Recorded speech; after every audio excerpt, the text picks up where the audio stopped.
Volatility, uncertainty, complexity. This is the work environment that is our reality. What will leaders need to know to be successful in the future? Who will they need to be to build team member commitment? How will they need to show up to create a motivating environment for their people? Welcome to the Silvester on the Future of Leadership podcast, a dialogue about how leaders will need to adapt to be successful in a rapidly changing world. And now, please join your host and executive producer, Silvester, to engage in the conversation about the future of leadership and how to transform people into confident leaders. As you may know, we're interrupting season 2 of Silvester on the Future of Leadership podcast to share some resources and tools to help you, your leaders, and our community through this crisis. After today's episode, we're going to get back on track with the final 3 episodes for season 2, including a topic on the future of leadership with Heather McGowan and mindfulness with Akeem Nowak. Thank you for joining me. My name is Silvester. Hard to believe, but we are halfway through the year almost, and much has changed in such a short period of time. At the time of this recording, it's June 10th today, we're now entering our 4th month of learning how to live with COVID-19. As I reflect on these past few months, I've heard many people describe this period as a pause. I don't believe it's a pause. I believe it's a reset. We aren't going back to the way things were. And as we approach the end of Q2, this is the perfect time of the year to consider the current state of the business and the gap that might exist between where it is and the original aspirations you had at the beginning of the year. During today's episode, we're bringing back John Wittry. John and I spoke in January about our strategic planning methodology, and we talked about that methodology to help organizations get aligned and create clarity in 2020. But for many businesses, the goals that were set at the beginning of the year are either temporarily or permanently obsolete. So today, John and I are going to focus on the reset, how leaders need to reset their thinking, how they need to reset their strategy, and how they need to reset their culture. We also created a business reprioritization toolkit to help you apply the frameworks that we talk about in this session. It's a free download, and you can find it on our podcast episode page at 512solutions.com. All right, so quick intro for John if you didn't get a chance to hear him in January. I've known John for quite some time. He's an incredible man, incredible human being. He's one of our senior executive coaches and master facilitators.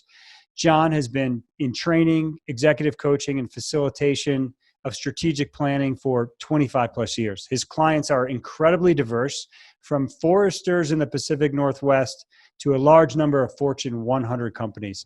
John has a broad perspective of challenges that leaders face and how to support them in breakthrough achievement. Let's go to the interview with John now. John, thanks. Great to have you back on the show today. And when we last touched base and recorded an episode, it was January. And we talked about our strategic planning methodology. And the intent really was to help organizations create alignment and some clarity as they were moving into 2020. Well, fast forward 5 or 6 months. It's June 10th, the time of this recording. And we're in a very different place. As we enter the 4th month of this pandemic, what are you noticing? Yeah, it's really, it's a great question. And it's amazing to think it was January and how different the world was just that short time ago, isn't it? Sure is. The nice thing about these last 4 or 5 months is I've been maybe more engaged with my clients than I've ever been, helping them navigate this whole thing. And what I've been noticing has changed, I think, every week of that month. This has been such a challenging time in our history, and no one's gone through this before. And as leaders, they've not gone through this before, and so their moods are being swayed. Maybe that's what I'm noticing. I'm noticing that people's moods are changing very frequently. Mm-hmm. And recently, I've been in a lot of conversations around emotional intelligence. And it seems like the whole concept of emotional intelligence, operating with emotional intelligence as a leader, has become very, very important. Making sure that they're doing any work around self-awareness, making sure they're really tuning in to how they feel, what's their experience, what's happening inside of them, and then seeing where they need to exercise more self-management, taking care of themselves, taking care of their reactions, making sure they're responding to things instead of reacting. And then from a social awareness standpoint, making sure they're really in tune with their team. It's quite difficult to stay in tune with another individual across the camera. We don't get to use some key senses. We don't get to use our intuition. We don't get to feel the energy that somebody else is giving off. And so really paying special attention to the self-awareness with the ultimate goal of managing those relationships, right? The last part of this emotional intelligence quadrant. So I guess today, right now, I'm noticing my clients who are wanting to stay on top of things, really having to pay attention to their emotional intelligence. Would be the shortest way I could say that. Yeah, I think that's a great point. We always not always, but we generally will gravitate back toward our natural tendencies under stress. Yeah. And when left unchecked, we might create reactions that don't necessarily move conversations forward. With peers who have competing priorities, we may not stay composed. I think you're right that social and emotional awareness is critically important at this point in time. Yeah. The way that I've been thinking about this period is, to me, it's been a reset. Like every organization has been shaken to its core for some reason or another. And we're only halfway through the year. We're just coming up to the end of Q2. I think it's a great time of the year now to start looking at where the business is and noticing any gaps that may or likely exist between where we are today and where our aspirations were at the beginning of the year. And I think leaders have to reset around three things. Number one, their thinking. Number two, certainly the business strategy. And then number three, the culture in which what that enables the business strategy. You just mentioned something earlier in your statement. No one's been through this before.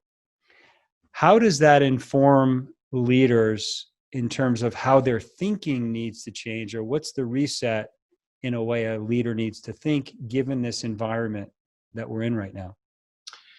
Yeah, I guess the thing that first comes to my mind with that question, Sal, is leaders don't get to fall back on past experience and resurface something that they've applied in this situation before.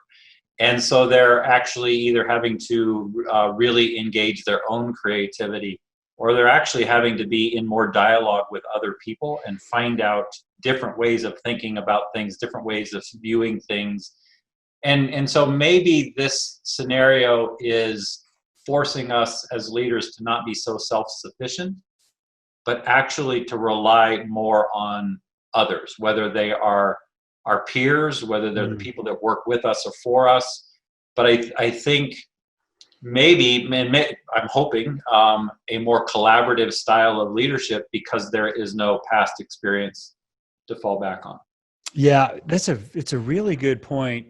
One of the models that we've been looking at, and I know that we've looked at this together, is, the idea of how a leader needs to think in a very predictable environment is different than how a leader needs to think in an unpredictable environment. That's right. And so in that predictable environment, you're alluding to this, there's a playbook, or we can look at a past experience, or we can find an expert that has been there, done that, and then we apply those principles to solve the current solution.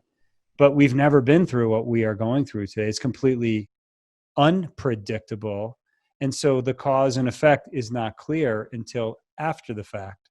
Yeah. And so, we're sort of coaching our clients around the same thing, which is, we think that the way leaders need to change their thinking is experiment, look for patterns, learn, and then pivot. And it's like this never-ending cycle of experimentation in small increments, and then learning, and then changing the path forward.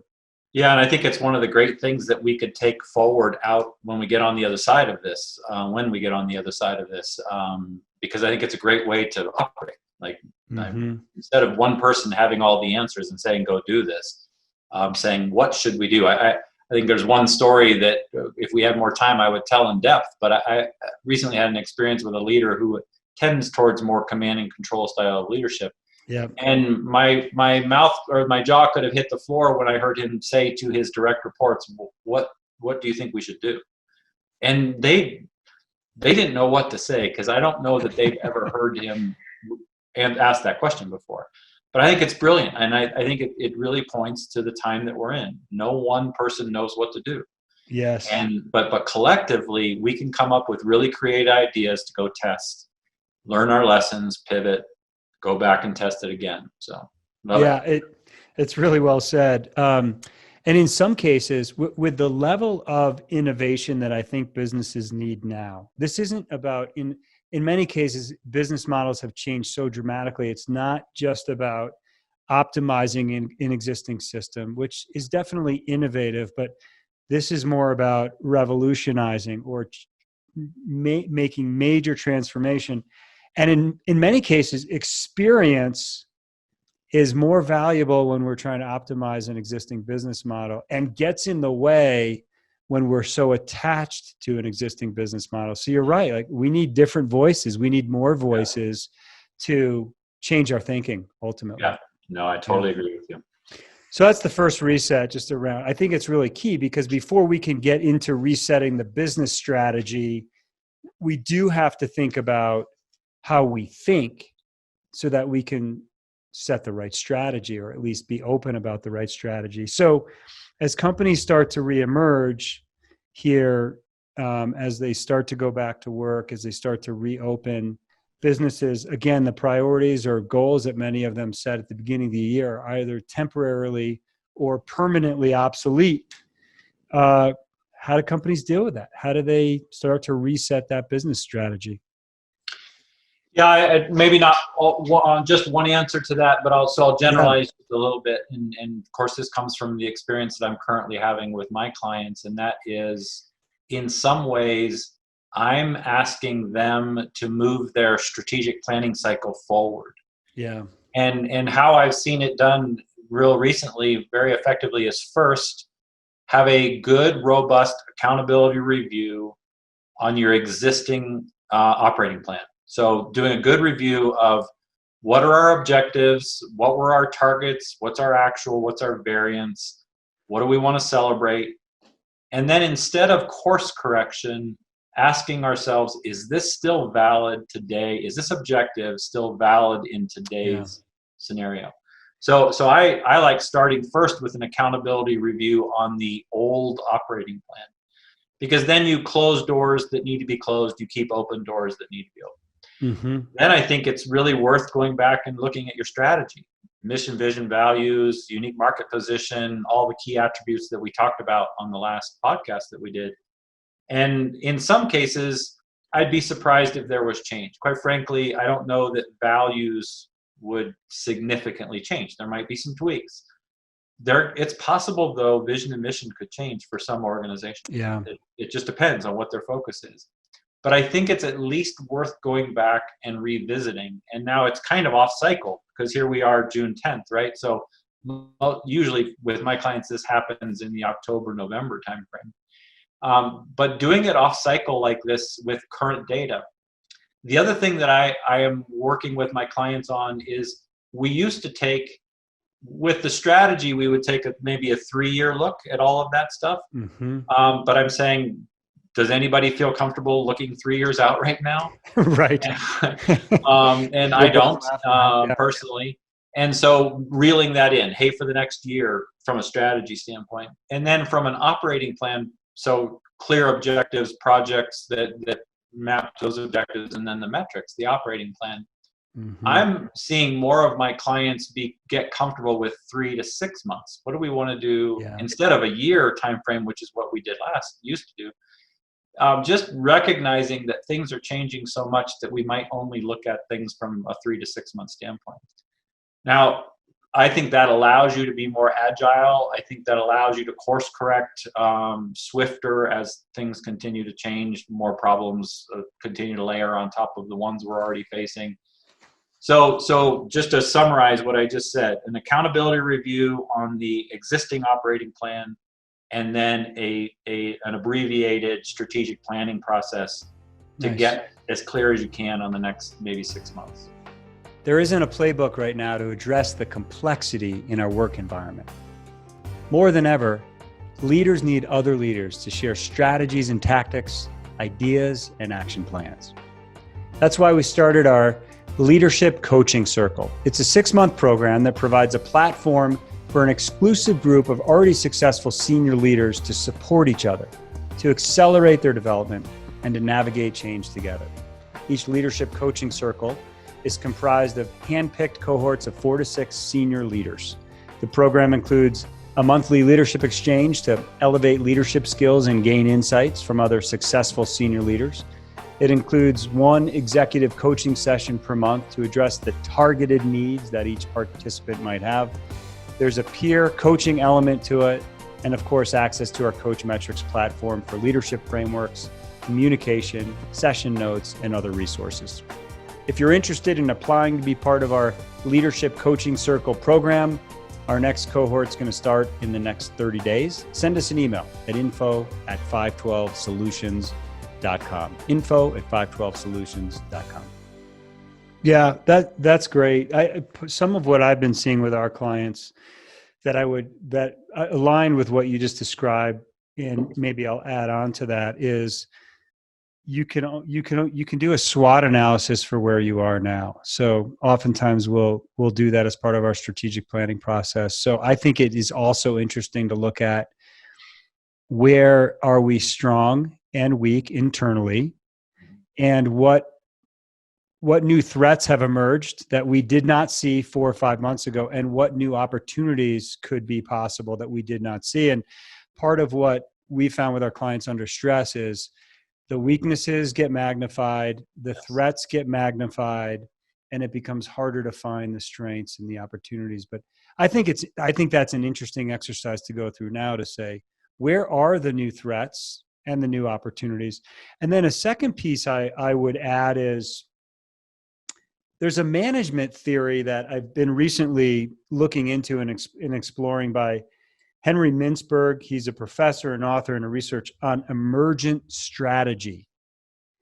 An emergent strategy, it's a pattern of action that develops over time in an organization as plans collide with the changing reality of the market. And so companies have already been reacting for 3 or 4 months with this pandemic. It would be interesting now to look at some of the strategies that have emerged from that, or some of the patterns, and then be able to filter those back into any new plans that come out of this.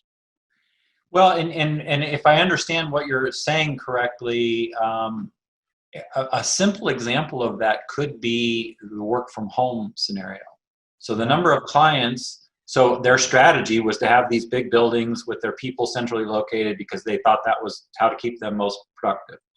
And now all of a sudden we've been forced into this situation where we can't do that. And we have all these people working from home, and a lot of my clients are realizing, oh my gosh, they're really productive. And then maybe I don't need all these big buildings. And so that might be an example where we had this plan, reality collided with that plan, and now we have this emergent strategy coming around work from home. Yeah.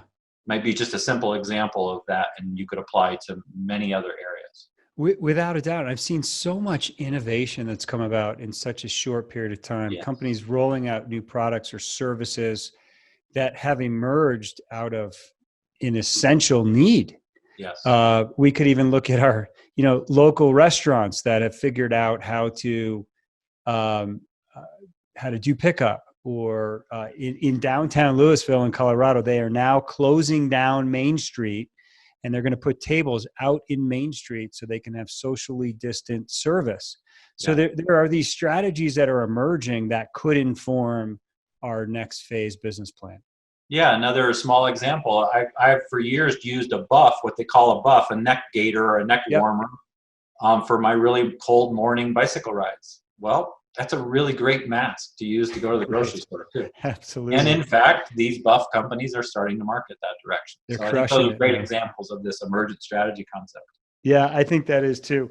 John, you and I talked about some really critical questions in our webinar in January around unique market position. I think those same questions would be good questions to ask at this point in time, because things have changed quite a bit. Can you review those quickly with us? Yeah. So there's lots of different, like this is becomes a taxonomy play at some point. But I think you have to have a really clear why. So why does your organization exist? Why does your company exist? What gets you up out of bed in the morning? Why do your employees want to continue to come to work? Why should those possible employees want to choose your company over your competitors? So I think a good why statement. Hey, John, can I jump in real quickly? Of course. Mm-hmm. The why statement, I believe, has to go beyond to maximize shareholder value. Please, yes. Please, right? The maximizing of shareholder value will come as a result of having a strong why, but the why should not be maximizing shareholder value. Yeah, and quite frankly, and this could get me in all kinds of trouble by saying that, I'm sure we'll get lots of messages. Yeah, I'll say it anyway, is I think sometimes maximizing shareholder value is what's getting you in trouble. I just think sometimes it can be the wrong motivation. In some situations, it can be the wrong motivation. And there are times when shareholders need to not get a ton of value for a period of time for long-term sustainable results. So I have an allergic reaction to shareholder value sometimes, just to be really honest. Yeah. So this first one is having that really strong why, that winning aspiration. What's next? Yeah.